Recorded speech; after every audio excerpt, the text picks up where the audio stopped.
Assalamualaikum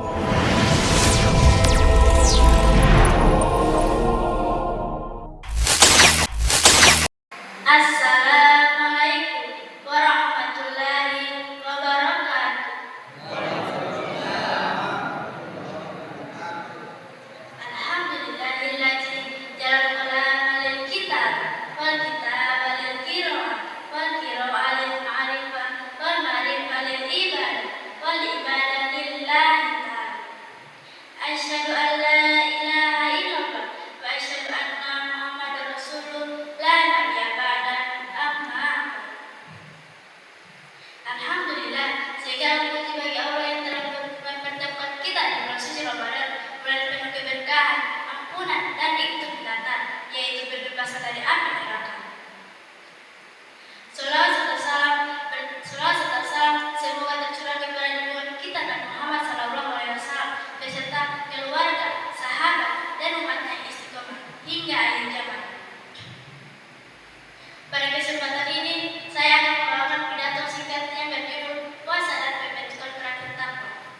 Masyiral muslimin rahimakumullah, Ramadan bukan sekedar ritual menahan lapar dan dahaga panjang hingga terbenam matahari. Lebih dari itu, Ramadan adalah pada sambungannya sebuah kewajaran dan buka untuk menempa diri kita menjadi pribadi yang baik. Hari ini, mari kita dengar kembali tujuan utama dari amal ibadah yang ambil.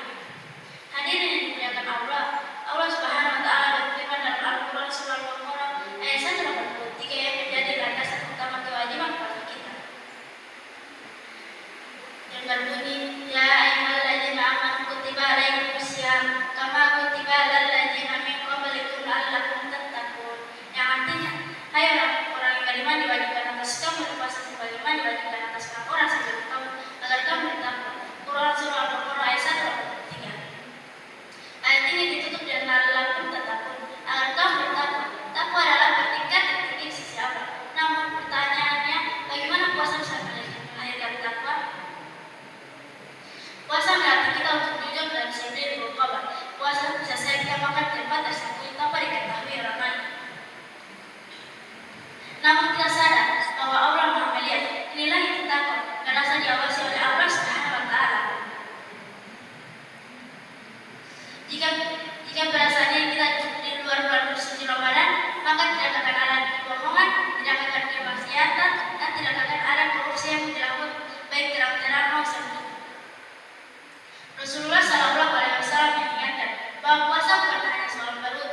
Dalam riwayat Imam Bukhari beliau bersabda, "Man lam yaqula juri wala mala bihi falaysa lillahi hajatun min